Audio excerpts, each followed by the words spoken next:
সীতাকুণ্ডের eco park Chittagong শহর থেকে মাত্র ৩৫ কিলোমিটার দূরে অবস্থিত, যা বর্তমানে অসাধারণ এক পর্যটন স্থান হিসাবে বিবেচিত হচ্ছে। এখানে সহস্রধারা ও সুপ্তধারা নামে দুটি সৌন্দর্যঝর্ণা রয়েছে। এছাড়া সীতাকুণ্ডে ইকো পার্কে রয়েছে অসংখ্য দুর্লভ প্রজাতির গাছ ও বৃক্ষ, যা জ্ঞান বৃদ্ধিতে সহায়ক। এছাড়া বোটানিক্যাল গার্ডেনে রয়েছে অর্কিড হাউস, যেখানে প্রায় 50 ধরনের দেশি বিদেশি প্রজাতির অর্কিড সংগৃহীত রয়েছে। পাহাড়, বৃক্ষরাজি, বন্যপ্রাণী, ঝর্ণা, পাখির কলরবে ইকো পার্কটি আরও সুন্দর সমৃদ্ধ হয়েছে। উঁচু নিচু পাহাড়, বানর, খরগোশ, হনুমান সহ বিভিন্ন ধরনের প্রাণীর আনাগোনা রয়েছে এই ইকো পার্কে। এছাড়া জারল, তুন, তেলসুর, অর্জুন সহ বিভিন্ন ফুল ও ফলাদির গাছ রয়েছে এই ইকো পার্কে। সূর্য ডোবার সময় গোধূলির রক্তিম আভাস এই ইকো পার্কে আরও আলোকিত করে তোলে। ইকো পার্কে প্রবেশ করলে একটি বড় ডিসপ্লে আপনার চোখে পড়বে। এই ডিসপ্লেতে ইকো পার্কে আসার সময় পর্যটকদের ইকো পার্ক সম্পর্কে ধারণা দেওয়া হয়। সিএনজি সহ ইকো পার্কে প্রবেশ করতে 80 টাকা লাগে, আর সিএনজি ছাড়া প্রবেশ করতে 20 টাকা লাগে। তাছাড়া সীতাকুণ্ডে ইকো পার্কে চাইলে আপনি পিকনিকও করতে পারবেন। এখানে পর্যাপ্ত খাবার, পানি, রেস্টুরেন্ট, টয়লেট ইত্যাদি সুবিধা রয়েছে। সীতাকুণ্ডের ইকো পার্কের পরতে রয়েছে অনেক বিপদ, জোক, সাপ, এমনকি সিঁড়ি ভেঙে যাওয়ার মতো অবস্থা। তাই আপনারা যদি সীতাকুণ্ডে আসেন, তাহলে বাচ্চা, মহিলা, এমনকি দুর্বল মানুষদেরকে না নিয়ে আসলে সবচেয়ে ভালো হয়। আজ আপনারা আমাদের এই ভিডিওর মাধ্যমে দেখতে পারবেন ইকো পার্কের ভালো ভালো দিকগুলো এবং খারাপ দিকগুলো। অবশ্যই আপনারা প্রথম থেকে লাস্ট পর্যন্ত আমাদের সাথেই থাকুন। তো শুরু করা যাক। আলহামদুলিল্লাহ, আমরা এখন অবস্থান আছি, দেখতে পাচ্ছেন botanical garden eco park Sitakunda. আমরা আল্লাহ চাইতে এখন সামনে এগিয়ে যাব, আপনাদেরকে ইকো পার্ক দেখাবো। চলেন সবাই এগিয়ে যাবো।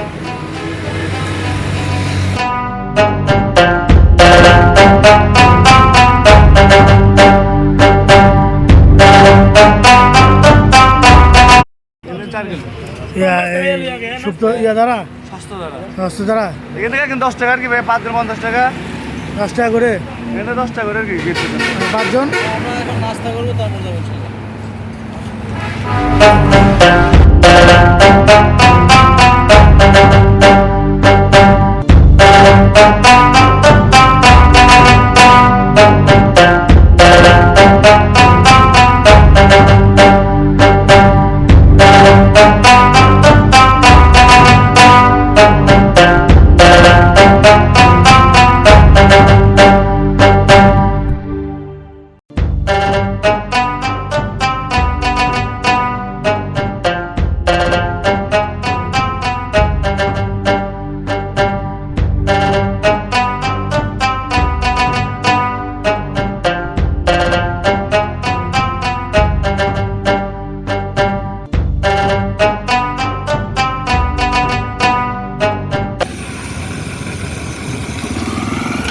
সহস্র ধারাটা কতটুকু দূরে? 2 কিলোমিটার, 3 কিলোমিটার, হ্যাঁ 2 কিলো, 3 কিলো, মানে 2 কিলো। কতক্ষণ লাগবে যাইবেন? কতক্ষণ লাগবে হাইটে যাইতে? যাইতে 40-45 মিনিট। হ্যাঁ যাইবেন, আপনি যাইবেন? আপনার 5 জনই উঠবেন, 4 জন। আমরা মিল করে উঠতে তো চলে। কত দিতাম কর? আপনি গাড়িতে বসতে পারবেন, ঠিক আছে, কিন্তু গাড়িতে উঠতে না পান না এগুলা। তো গাড়িতে আসতে চাইছিল, এটা নতুন গাড়ি আছে, তো নতুন গাড়ি না। 2 কিলো রাস্তা না? 2 কিলো হাঁটতে কত লাগবে? 2.8। আচ্ছা ভাই, 2.8। একটা সিএনজি আছে, ভাড়া দিয়েছে, ওই যে বলে দেয়, এটা অনেক। আসসালামু আলাইকুম। কাছের দূরের যে যেখান থেকে দেখছেন, আমি রেজাউল করিম রাফি। আমরা এখন সুদূর নরসিংদী থেকে, এই জায়গাটার নাম জানি কি? Eco park. Eco park Sitakunda জলপ্রপাত দেখার জন্য আমরা এখানে আসছি। আমরা সীতাকুণ্ড জলপ্রপাত শেষ করে গুলিয়াখালী সমুদ্র সৈকতে যাব। সেখান থেকে নরসিংদীর দিকে ব্যাক করব। আচ্ছা, এখন আমি যেটা জানতে চাচ্ছি যে আপনাদের একটা যে ট্রেনটা যেখানে থামার কথা হ্যাঁ আমি সেখানে বলি, থামে নাই, সেই ঘটনাটা কি? আমাদের ট্রেনটা থামার কথা ছিল কুমিরা। কুমিরা, কেন সীতাকুণ্ড কি? কিন্তু দুর্ঘটনাবশত কেন সীতাকুণ্ড কি ট্রেন থামে না? আমি বলি না, সীতাকুণ্ড থামে না, কিন্তু দুর্ঘটনাবশত টিটু ভাই ঘুমিয়ে গেছিল। সত্য কথা, তারা ঘুমিয়ে গেছিল। নামাজে কাজা করেছে। আচ্ছা, এর মাঝে আমি আরেকটা জিনিস দেখাই। শুধু নরসিংদী থেকে ডাঙ্গা রাস্তা ভালো হয়ে যাওয়ার কারণে আমরা কিন্তু এই যে ডাঙ্গা রাস্তাটা দেখতেছি, কি চমৎকার একটা রাস্তা। আচ্ছা, পরে সে এখন ভাই ঘুমিয়ে হাঁপাইতেছে, যাওয়ার কারণে আপনাকে একটু রেস্ট দেন। এই অল্প অল্প করে নিচ থেকে শুধু উপরের দিকে হাঁটছি।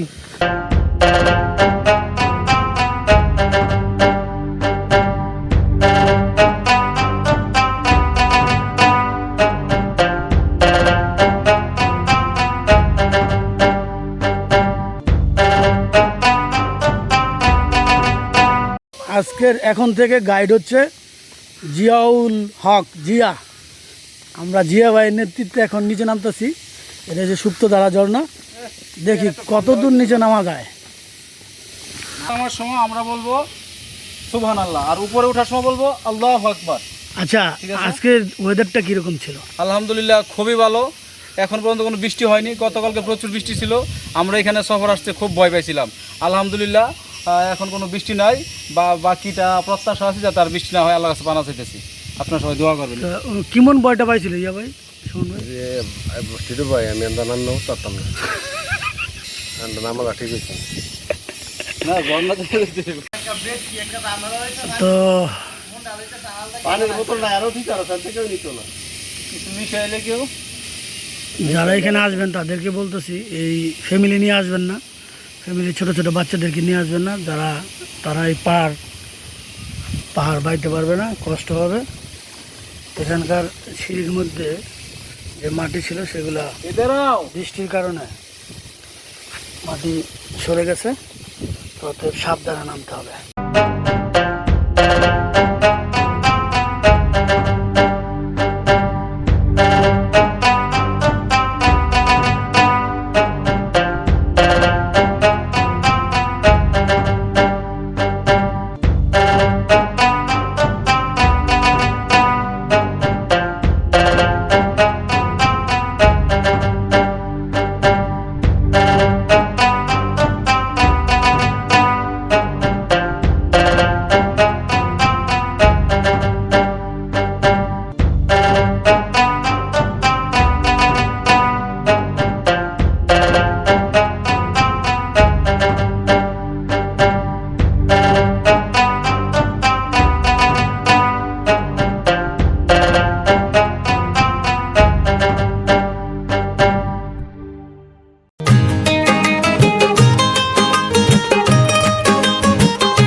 এখন যে এত কষ্ট করে যে আপনি আসলেন, এখানে আসার ফলে মানে আসার পর আপনার কিরকম লাগতেছে? আসার পরে একটু ভালো লাগতেছে, মানে আশাটা কি সার্থক হয়েছে? আসাটা সার্থক হয়েছে।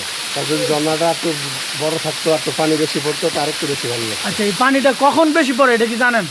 না, এটা আমি জানি না, এটা মনে হয় জুন মাসের দিকে পড়ে, এটা হতে পারে। কিন্তু বর্ষাকালে বেশি পড়ে, বিভিন্ন চ্যানেলের মধ্যে দেখছি পানি আরো অনেক বেশি। আরো বেশি। এখন এই যে পানি যে কম পড়ে, এতে কি আপনি হতাশ? হ্যাঁ, আমি হতাশ। হ্যাঁ, যত কষ্ট করে আসার পরে যদি দেখি যে পানি কম পড়ে, এতে করে আমি হতাশ। তো এখন দর্শক যারা আসতে চায় তাদেরকে কি বলবেন? দর্শকদের বলবো যে এখানে এত কষ্ট করে না আইসা আরো বিনোদন কেন্দ্র আছে বিভিন্ন জায়গার মধ্যে, ওইখানে যাওয়ার জন্য। ওইখানে যাওয়ার জন্য এখানে যেহেতু এখন পানি হয় না, না আসাটাই ভালো নাকি? না, সেটাই ভালো। তারপরে সরকার যদি আরো বিভিন্ন উদ্যোগ নিত, রাস্তাঘাট ভালো করতো, তাইলে পর্যটক আইসা একটু মজা পাইতো, আরাম করতো। এখানে আসাটা অনেক কষ্ট। অনেক কষ্ট। এটা ছবি তুললে। আচ্ছা রাব্বি ভাই, আপনার তো কিছুক্ষণ আগে দেখলাম মেজাজটা খুব গরম, এখন কি মেজাজ ঠান্ডা হয়েছে? না মেজাজে অনেক গরম, কারণ জন্য পানি কম। না পানি কমে, এখন তো আপনি তো বুঝতেছেন। আপনার কি মাথা ঠান্ডা হয়েছে? না, মাথা গরম এখনো। সামনে না সকালে রুটি খাওয়াই, কইলাম ভাত খাইয়েই মু। রিজিকের মালিক তো আল্লাহ, রিজিকে যা আছে তাই তো খাবেন। আপনি কোথায় গেছিলেন? ফাঁকা দিতে গেছে, ফাঁকা হ্যাঁ, আচ্ছা এখন আপনার কীরকম লাগতেছে ভাই? আলহামদুলিল্লাহ এখন খুব স্বস্তি লাগতেছে, খুবই ভালো লাগতেছে। বিচিত্র পৃথিবী, বিচিত্র মানুষ, বিভিন্ন কিছু দেখতে পাচ্ছি আলহামদুলিল্লাহ। তো তো আপনার টিমের তো অনেকে এই আসার জন্য মাঝপথে এবার ফিরে যাইতে চাইছিল। আসলে ওরা বুঝতে পারে নাই, ভালো কিছু পাওয়ার জন্য অনেক কষ্ট হয় করতে হয়, ভালো কিছু দেখার জন্য কষ্ট করতে হয়, কষ্ট করেই তো মিষ্টি, এবং ধৈর্য ধরতে হয়। ধৈর্য ধরতে হয়। সবুরে মেওয়া ফলে ইন্নাল্লাহ মা'আস সাবিরিন। ওই টিস্যু না না তারা কে টিস্যু না একজনে। কোন তো আরে কিচ্ছু হইতো না, হাতে মালা দেন। ওকে কামড় দিয়ে বই আর সেই লাগা টিস্যু না। ভাই টিস্যু দেন চাইলে। কেন টিস্যু দেন না ভাই? টিস্যুটা দেন তো। তুই তো তুই সরাই লিদে। সাথে রেনছে ভাই। কিরে আনো ভাই ভিডিও করা শুরু কর।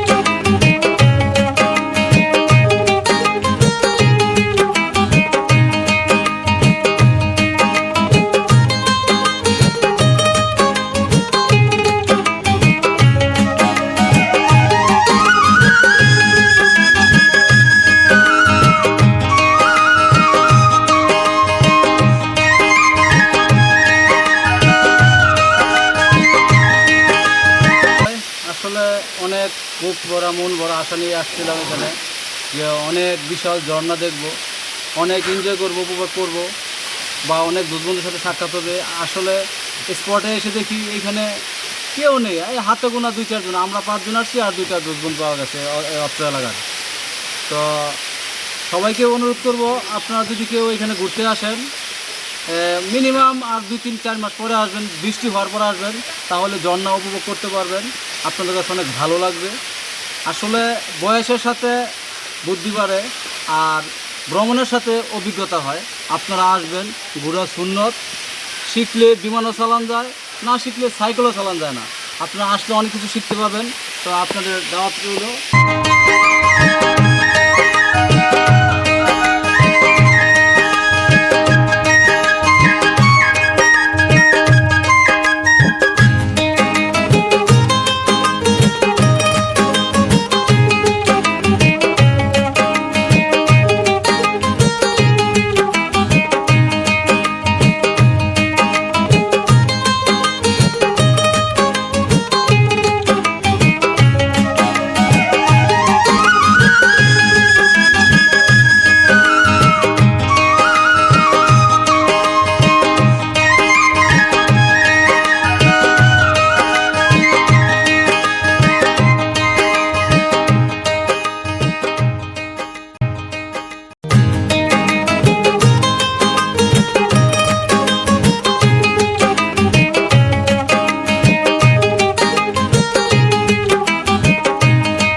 বৃষ্টি তারপরে আবার আরেকটা নাকি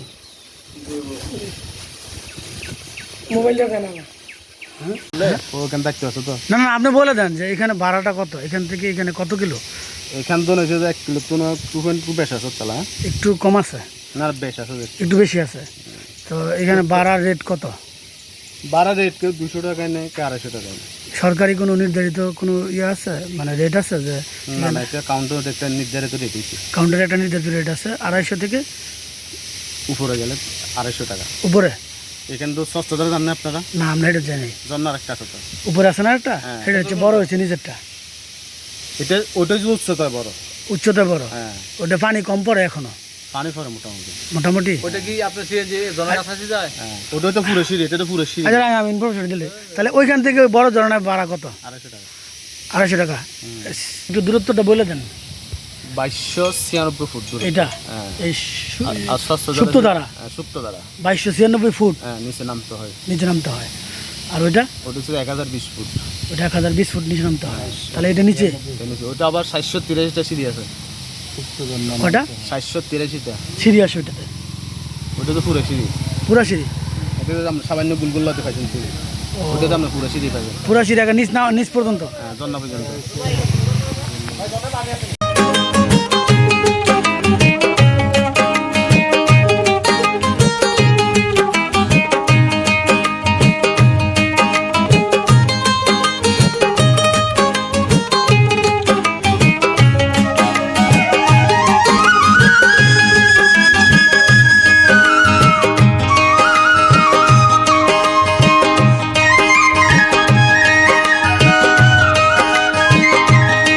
আড়াইশো নয়, ওইখান থেকে 250 নয়, এটার কারণ কি? ওদের পোষাইতে হবে না, হ্যাঁ। যে উঁচু রাস্তা উঠবে, ওরা তো নামবার সময় আপনার প্রায় সময় খালি নামতে হয়। তো আপনার এখান থেকে যদি যায় 250 টাকা নিবে। 250 টাকা নেবে। কয় মিনিটের পথ স্যার? এখান থেকে সিএনজি দিয়ে গেলে 5 মিনিট, আর আমরা হাইটে দিতেছি। হাইটে গেলে এটা আমাদের উপর নির্ভর করছে। আচ্ছা আমরা জিরে যাবো, ইয়া করে যাবো। আচ্ছা, হ্যাঁ ওই ঝর্ণাটার নাম কি? ওটা সহজ দ্বারা যান না। সহস্রধারা ঝর্ণা। আপনি কি এখানকার জি আমি এখানকার স্থানীয় না? স্থানীয়, আমার মারা স্থানীয়, বাবারা না। ও, তো আপনি কি ঝর্ণা দেখছেন না? জি আমি এখানে অনেকবার তো এখন আবার কিসের জন্য যাচ্ছেন ওদিকে? আসছে আমার মন হ্যাঁ যখন খারাপ থাকে হ্যাঁ। তখন এখানে, ও, মনটা যখন বেশি খারাপ হয়ে যায় এখানে আসলে আমার তো অনেক ভালো লাগে। তো আজকে মনটা খারাপ কেন জানতে পারি? আজকে না, আজকে 5 মাস ধরে আমার মন খারাপ। কেন খারাপ একটু বলবেন? পার্সোনাল বিষয় আর কি, হ্যাঁ, ফ্যামিলিগত প্রবলেম। ফ্যামিলিগত প্রবলেম কি বলা যায়? ভালোবাসার মানুষটা অনেক দূরে চলে গেছে আমার থেকে। আচ্ছা। তার বাড়ি টাঙ্গাইল, হ্যাঁ। আমার বাড়ি চট্টগ্রাম। আচ্ছা তার সাথে মোবাইলে পরিচয় হয়েছে, আচ্ছা। রং নাম্বারে। হুম। তো তাকে নিয়ে সে চলে আসছে। রং নাম্বারে হ্যাঁ, তো আমরা বিয়ে করছি। বিয়ে করছেন? বিয়ে করছি আল্লাহর রহমতে, চাঁদের মতো একটা মেয়ে দিছে আল্লাহ, আচ্ছা। চাঁদের মতনই। ভালোই ছিল দীর্ঘ 1 বছর। হঠাৎ করে সে আমাকে ছেড়ে চলে যায় টাঙ্গাইল। আমি টাঙ্গাইল চিনি না, চট্টগ্রামের মানুষ।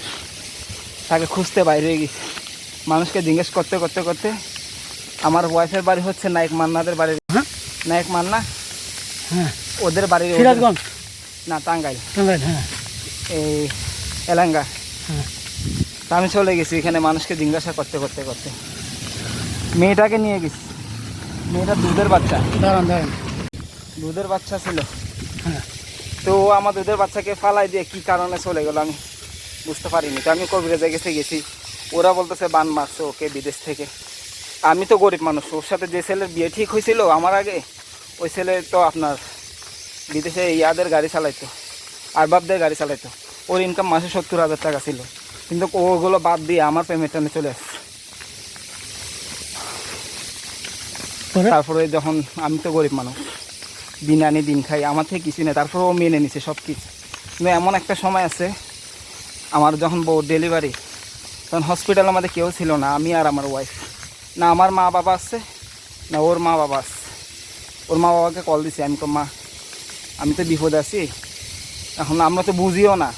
তো ডাক্তার কী করছে, আমাদেরকে সিজার করাই দিচ্ছে, বড় সিজার। তো আমার কোনো গার্জিয়ান নাই, আর্জিয়ান নাই। আমি বেবিটাকে নিয়ে বসে রয়েছি হসপিটালে। তো এখন আমার বউ এখান দিয়ে কবুতরের বাচ্চা মতো ছটফট করে মারা যেতেছে। এখন আমি কি করব?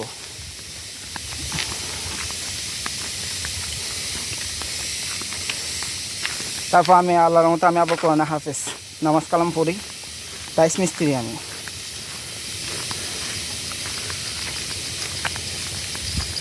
তারপর আমি দোয়া কালাম পড়ছি। এটা আমার মেয়ে, হ্যাঁ এটা আমার মেয়ে। এটা আপনার মেয়ে।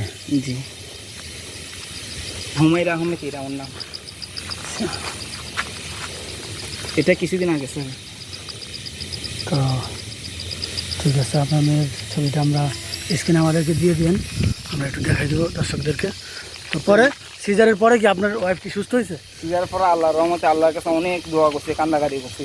আমার ফ্যামিলিকে ফোন দিয়েছি যে রক্ত লাগবে, কেউ আমাকে গুরুত্ব দেয় না, কেউ কেন? সিরিয়াসলি নেয় নাই আমাকে। কারণ আপনার বাবা মা কি মাইনে নেয় নাই আপনার বিয়ে? বাবা মা মেনে নিছিল।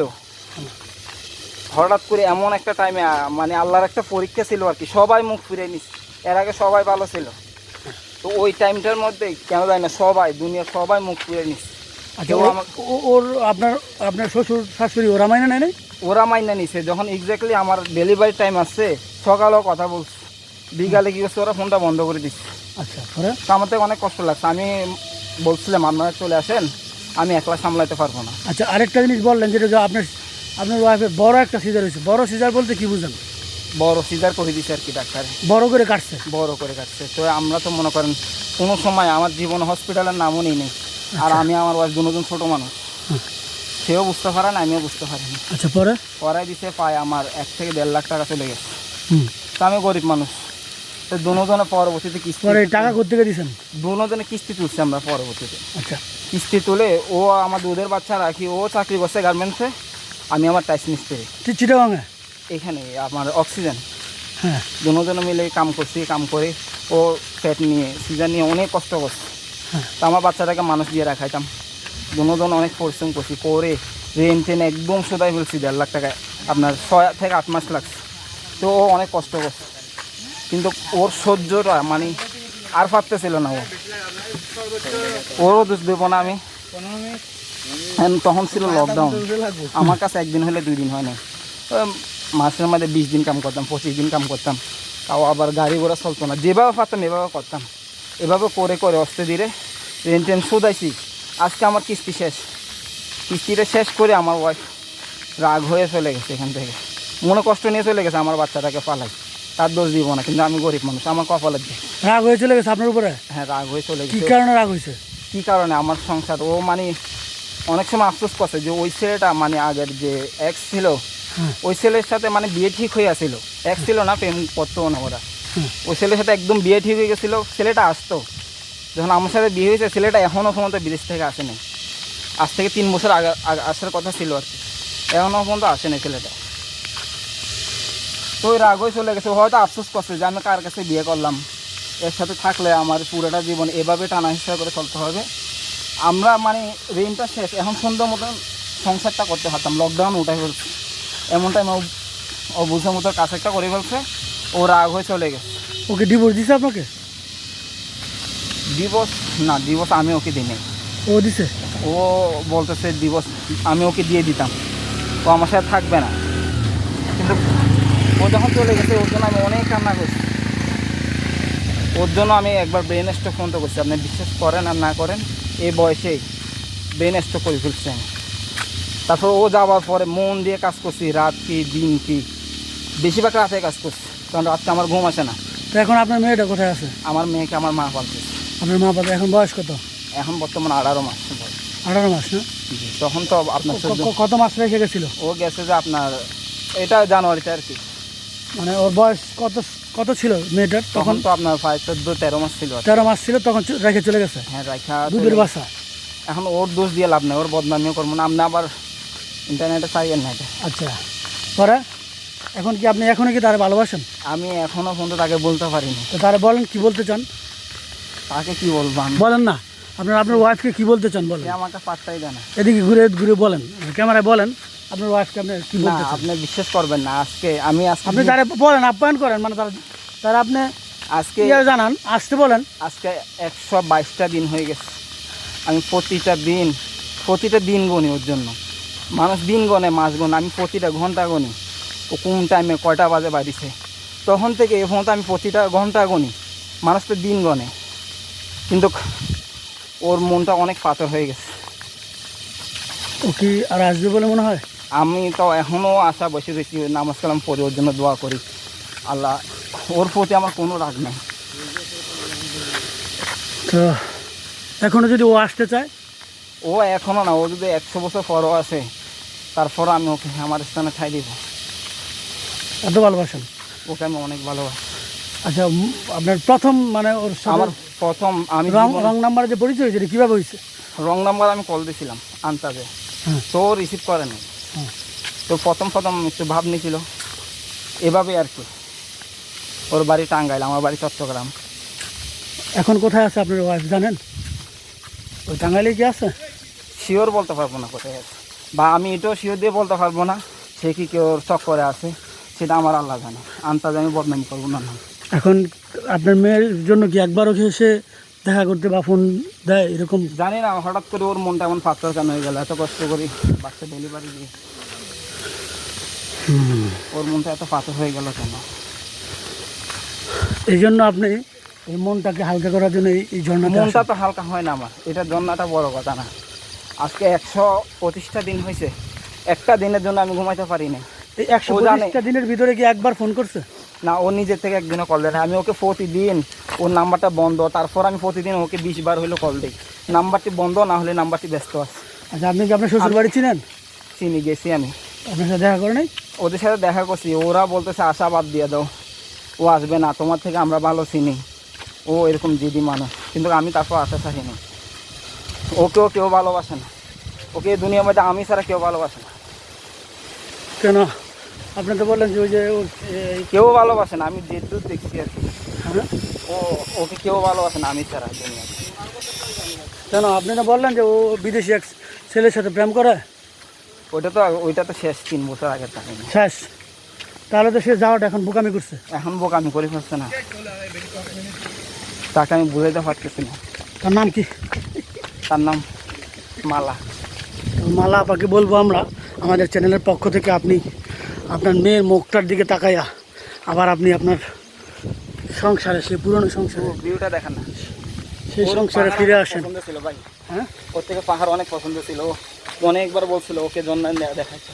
দেখাইছিলেন? না, রাঙ্গামাটি নিয়ে গেছিলাম ঝুলন্ত ব্রিজের উপর, কিন্তু ওর অবস্থা খারাপ ছিল, তো ওকে নিয়ে যেতে পারিনি। আচ্ছা, এই জন্যটা এই দেখাইছিলেন? জন্যটা অনেক দিন আমি অপেক্ষা করছি এখানে নিয়ে আসবো ওকে, কিন্তু কিন্তু হয় নাই। ইচ্ছাটা পূরণ হয়নি। পায়ে আমরা 1-1.5 বছর হ্যাঁ, আপনি কি বিয়ে শাদী করবেন না ওর জন্য অপেক্ষা করবেন? ওর জন্য আমি সারা জীবন অপেক্ষা করবো। বিয়ে শাদী করবেন না? হ্যাঁ, তো পানি বোতল সামনে বানর দেখা যাবে, কোনখানে? এখান থেকে দেখা যেতে পারে। পানিটা কই? পানিটা কই? আমি এমনি আসতে চাই। হ্যাঁ, এমনি এগুলো কিনে আসতে পারবো না, সামনে অনেক সুন্দর একটা জায়গা, আপনার ছবি উঠতেছে না, আপনার খালি বলেন সামনে কি আছে। অনেক সুন্দর একটা প্লেস। কি সামনে? কি সন্দীপ নাকি বললেন? হ্যাঁ, বঙ্গোপসাগর সামনে, তারপরে? সীতাকুণ্ড, এটা ওইদিকে সন্দ্বীপ আর কি, ওইদিকে সন্দীপ আছে? যে সমুদ্রের পারে। ওই যে জাহাজ দেখা যাচ্ছে। হ্যাঁ, জাহাজ এখান থেকে দেখা যায় না মেঘের কারণে। গুলাই খালি কোন দিকে? হ্যাঁ, গুলাই খালি, গুলাই খালি নাকি কোন জায়গাটা? একটা সিবিস বিচ? এগুলো ওইদিকে, ওই অনেক দূরে এগুলো, গুলাই? অনেক দূরে। হ্যাঁ হ্যাঁ, গুলাই নাকি ওটার নাম? ওইটার নাম না, নামটা জানি না, কিন্তু অনেক দূরে বিচ এখান থেকে। অনেক দূরে না?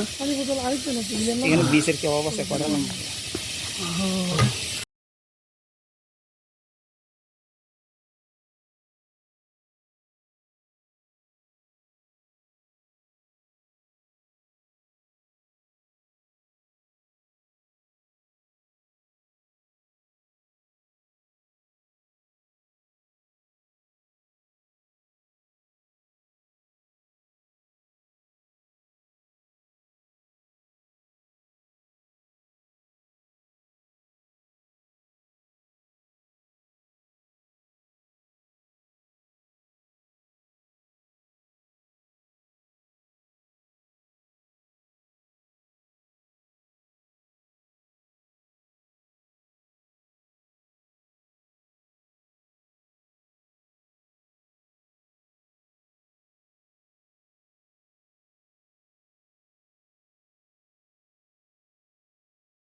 উপরে এমন যারা আছে সবাই খারে যদি শিশুও দেয় বেশি বাড়ি পাবো যারা আছে কষ্ট কষ্ট করে সবাই গিয়ে শিশু দিলেও বেশি বানিয়ে আসবে।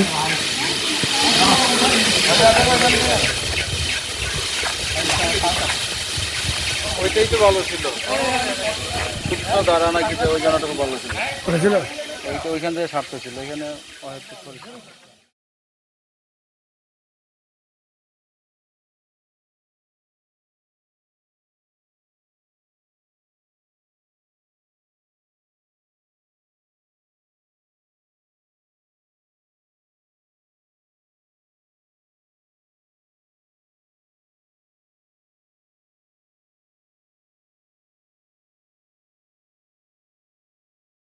রান্ধনি আর যারা না দেখছি হ্যাঁ না জানি কত সুন্দরী।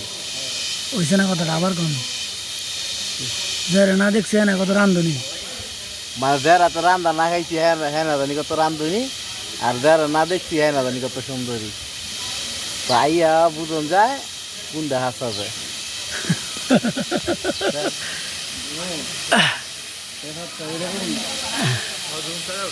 তো আমরা খুবই হতাশ, আমরা মোটেও আশা করি নাই যে হ্যাঁ একটা চাক পাইপা বাতাসে উতুত উড়ে যে বা উড়াল দেয় খাঁচাই দেয়, তো ওই শুরুটা দেখলে বোঝা যায় পরে শেষটা কি হবে আর কি। হ্যাঁ কেন এটার তো একটা সিজন আছে না, অবশ্যই সিজন আছে, হ্যাঁ? আমরা কোন সিজন আসছি এখন তো বৃষ্টির সময়। তো এখনই তো আর সিজন, 1 মাস 2 মাস পরে আসলে আলহামদুলিল্লাহ অনেক সুন্দর হতো। আর 1-2 মাস পরে আসলে ভালো হতো। তখন এই জায়গাটা আমরা দাঁড়াইতে পারতেন হ্যাঁ, এখানে আরো শীতল ঠান্ডা অনুভূতি হতো, তখন এখানে দাঁড়াইতে পারতেন না, এখানে পানি থাকতো। ওই তো ঠান্ডা শীতল পাও লাল হয়ে গেছে। তো আমি আমার দর্শকদেরকে বলবো আপনারা এই মে জুন মাসে না আইসা আর 2টা মাস পরে আসেন। বৃষ্টির সময়টা কখন? আষাঢ় মাসে না, আষাঢ় মাসের দিকে আসেন না,